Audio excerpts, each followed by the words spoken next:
I don't know if I can ever trust again. I don't know if I can ever hope again.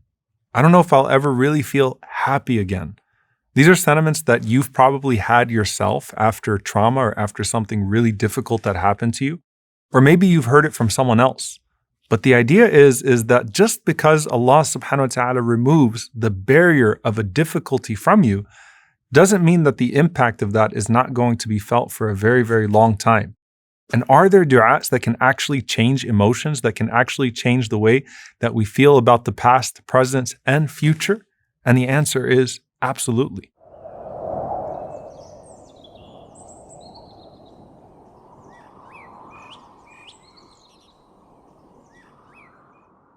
The Prophet ﷺ said in an authentic narration that there is no one amongst you, and I want to emphasize here that he said there is no one amongst you, meaning that this is for all of the Muslims, who when he is stricken with grief and anxiety, and who says this dua, except that Allah subhanahu wa ta'ala will remove his anxiety and will replace his grief with joy. So it's a powerful dua. And you can imagine that when the Sahaba heard this, they said, Ya Rasulullah, should we teach other people this dua? And the Prophet ﷺ said, absolutely, whoever hears this should learn it, and by extension, should teach it as well.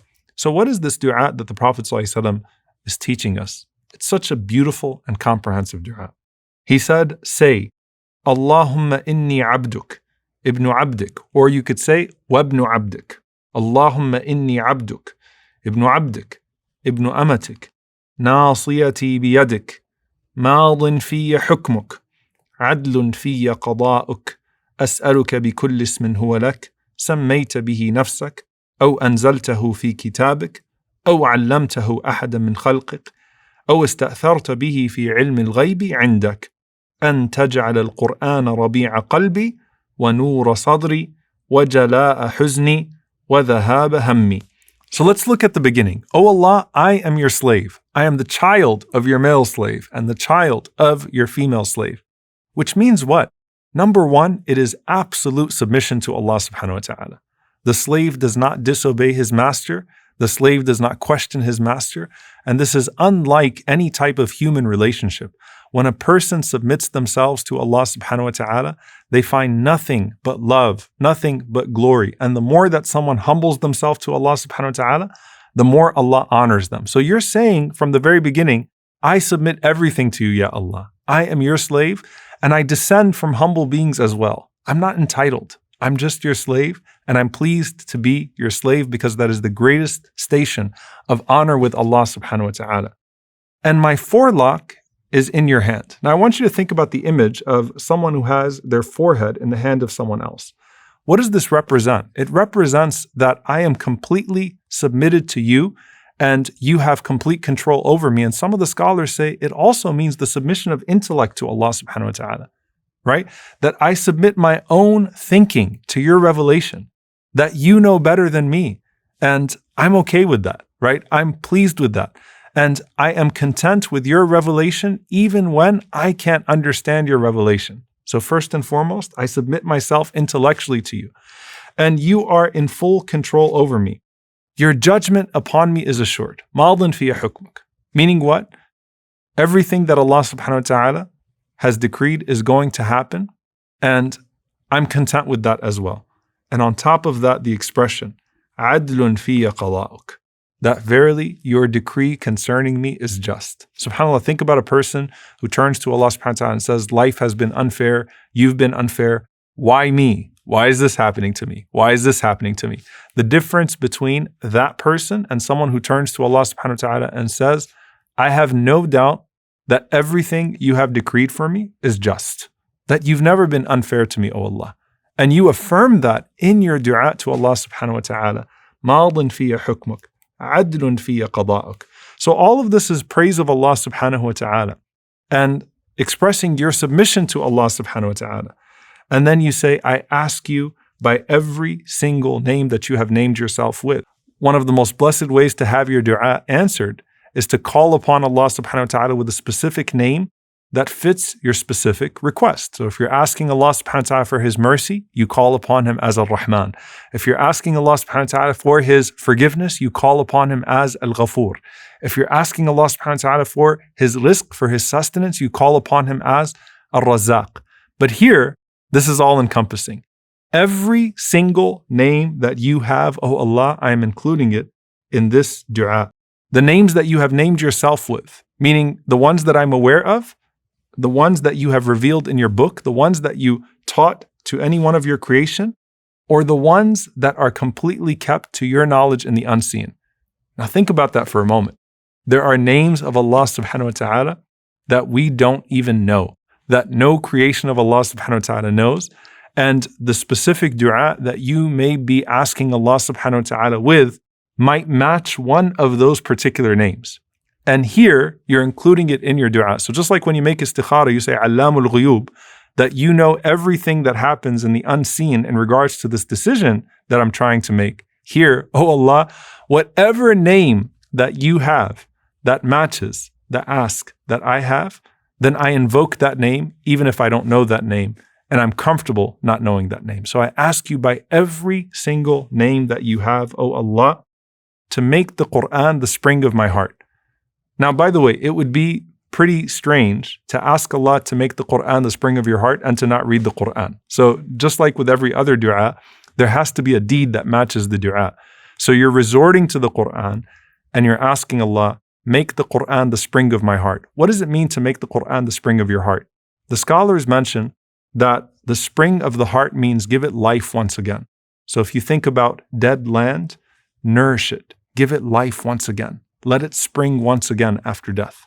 And then the second part of this, and to make it the light of my chest. Now, subhanAllah, what do crops need? They need the soil, they need nutrition, and they need light. And light clarifies, light alleviates, light relieves. So it's like, give me life after death. And indeed, some people, subhanAllah, they feel the death of their heart. Give me life in my heart after the death of my heart, or what I feel like is the death of my heart. And then give me light in my chest. Relieve the burdens. Give me clarity. وَجَلَاءَ حُزْنِي وَذَهَابَ هَمِّي. And let it be the banisher of my sadness, and let it be the reliever of my anxiety. SubhanAllah, you're asking Allah subhanahu wa ta'ala to place the Quran in a certain relationship with you to where it removes the impact of the past and the anxiety about the future. And indeed, the Quran is a cure. And here you're making dua to Allah subhanahu wa ta'ala for the Quran to assume its rightful place with you. So the Prophet ﷺ said, whoever says this dua, it will remove every single anxiety and it will replace every sadness, every form of grief with joy. In another narration, Abu Sa'id al-Khudri radiyallahu ta'ala anhu says that one day the Prophet ﷺ entered the masjid and he saw a man from the Ansar named Abu Umama radiyallahu ta'ala anhu. And he asked Abu Umama radiyallahu anhu, what's the matter? Why are you sitting in the masjid when it's not the time of salah? And he said, Ya Rasulullah, never-ending worries and never-ending debts. Never-ending worries and never-ending debts. And the Prophet ﷺ said, shall I not teach you words that if you say them, it would settle your debts and it would ease your worries? And he said, of course, Ya Rasulullah. The Prophet ﷺ said, say in the morning and in the evening, Allahumma inni a'udhu bika min al-hammi wal-hazan. Oh Allah, I seek refuge in you from al-ham wal-hazan, anxiety and grief. Ham is anxiety about what's to come. Hazan is grief over what has already passed. So, oh Allah, remove the trauma, remove the pain which paralyzes me because of something that has happened in the past, sorrow over something that's happened in the past, and the anxiety that doesn't allow me to act in regards to my future. Allahumma inni a'udhu bika min al-hammi wal-hazan wa a'udhu bika min al-ajzi wal-kasal. And I seek refuge in you from inability and laziness. Al-ajz is when you want to do something, but you can't do something. You're unable. So you have the willingness, but you don't have the ability. Al-kasal, laziness, is when you have the ability, but you don't have the willingness, right? So you can do something, but you don't want to do something. So you're asking Allah subhanahu wa ta'ala to activate you beyond that. So the first part of this dua, the first half of this dua is about emotions. The second half is when the Prophet ﷺ said, وَأَعُوذُ بِكَ مِنَ الْجُبْنِ وَالْبُخْلِ, and I seek refuge in you from cowardice and from stinginess. وَأَعُوذُ بِكَ مِنْ غَلَبَةِ الدَّيْنِ وَقَهْرِ الرِّجَالِ, and I seek refuge in you from being overcome by debt and from being overpowered by men. So you'll see once again, in the same dua, the Prophet ﷺ teaching us how to remove pain and how to remove the effect of pain, the tangible and the intangible. And that's also a sign of the care that Allah subhanahu wa ta'ala has for us, that He would instruct the Prophet ﷺ or inspire through the Prophet ﷺ these words of dua that control our very emotions. The last one I want to leave you with is actually one that's very beautiful. Aisha radiallahu ta'ala anha, when she would become angry, she said that the Messenger of Allah sallallahu alaihi wasallam would put his finger on her nose, like stroking her nose to calm her down. And the Prophet sallallahu alaihi wasallam would say to her, Ya Uwaish, which was a nickname, like little Aisha, calm down, calm down and listen to what it is that I'm about to teach you. Say this dua. Say, Allahumma Rabba Muhammad, O Allah, the Lord of Muhammad, Ighfir li dhanbi, wa adhib ghayda qalbi, wa a'idni min mudillat al-fitan. Once again, Allahumma Rabba Muhammad, Ighfir li dhanbi, wa adhib ghayda qalbi, wa a'idni min mudillat al-fitan. That the Prophet ﷺ said, say, O Allah, the Lord of Muhammad sallallahu alaihi wasallam, Ighfir li dhanbi, forgive my sins, وَأَذْهِبْ غَيْظَ قَلْبِي, and remove the anger from my heart, وَأَعِذْنِي مِن مُضِلَّاتِ الْفِتَنِ, and protect me from the fitan that mislead me. And subhanAllah, if you think about it, there is no other time in your life in which you do things that you regret than times of anger.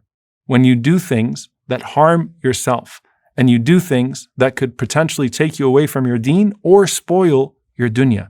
And the Prophet ﷺ is teaching Aisha radiallahu anha by stroking her nose, Ya Aisha, say this dua and it will do away with your anger and it will stop you from putting yourself in a situation as a result of that uncontrollable emotion with unending circumstances and consequences in this life and potentially in the hereafter as well. Allahumma inni abduk, ibn abdik, ابن أمتك ناصيتي بيدك ماض في حكمك عدل في قضاؤك أسألك بكل اسم هو لك سميت به نفسك أو أنزلته في كتابك أو علمته أحدا من خلقك أو استأثرت به في علم الغيب عندك أن تجعل القرآن ربيع قلبي ونور صدري وجلاء حزني وذهاب همي. اللهم إني أعوذ بك من الهم والحزن وأعوذ بك من العجز والكسل وأعوذ بك من الجبن والبخل وأعوذ بك من غلبة الدين وقهر الرجال. اللهم رب محمد اغفر لي ذنبي وأذهب غيظ قلبي وأعذني من مضلات الفتن